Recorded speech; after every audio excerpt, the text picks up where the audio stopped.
আল্লাহ রাব্বুল আলামিন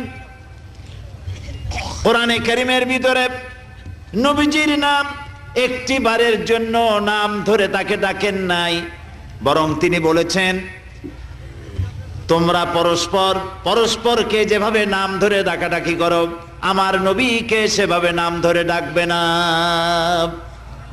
আল্লাহ নিষেধ করেছেন আমার নবীর নাম ধরে ডাকবে না। সুবহানাল্লাহি ওয়া বিহামদিহি। এই পৃথিবীতে যত নবী আসছেন সমস্ত নবীরা হলেন এলাকা ভিত্তিক নবী, অঞ্চল ভিত্তিক নবী।